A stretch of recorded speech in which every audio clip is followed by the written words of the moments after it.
নমস্কার। ঠাকুরমা স্বামীজি গুরুদেবের শ্রীচরণে প্রণাম জানাই।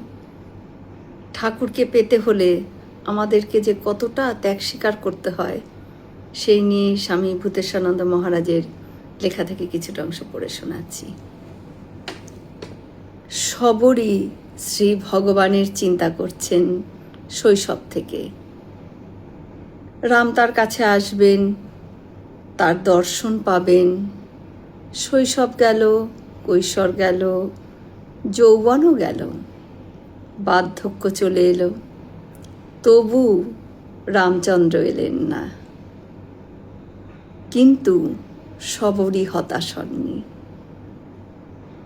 তখনও কোনো একটা ভালো ফল পেলে তিনি রামের জন্যই রেখে দেন। শেষ পর্যন্ত মৃত্যু অতি কাছে চলে এলো।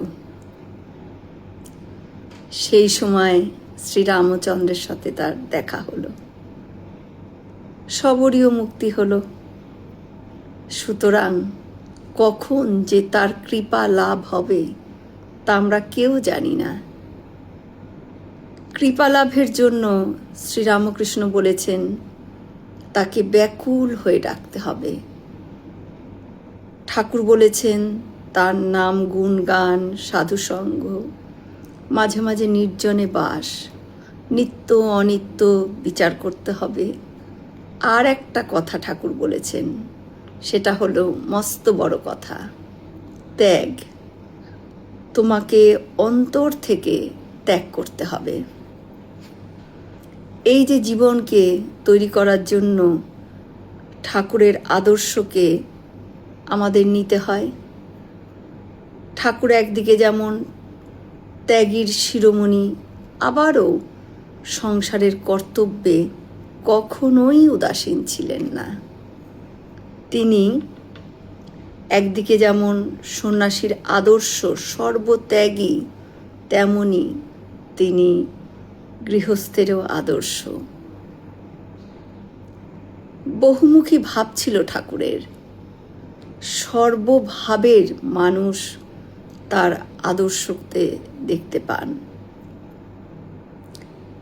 তিনি বলেছেন সকলের জন্য তিনি ছাঁচ তৈরি করে রেখে গেলেন।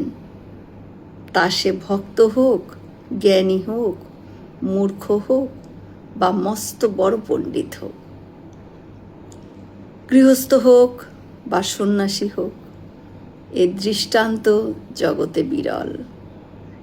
এমন অপূর্ব জীবনকে জয়শ্রী ঠাকুর শতকোটি প্রণাম। আমরা সকলে মিলে একসাথে বলি, জয় মহামাই কি জয়, জয় ভগবান শ্রী শ্রীরামকৃষ্ণদেব কি জয়, জয় স্বামীজি মহারাজজি কি জয়। হয়তো অনেক ভুল ত্রুটি করলাম, ঠাকুর যেন আমায় ক্ষমা করে দেন। সকলে সুস্থ থাকবেন, আনন্দে থাকবেন।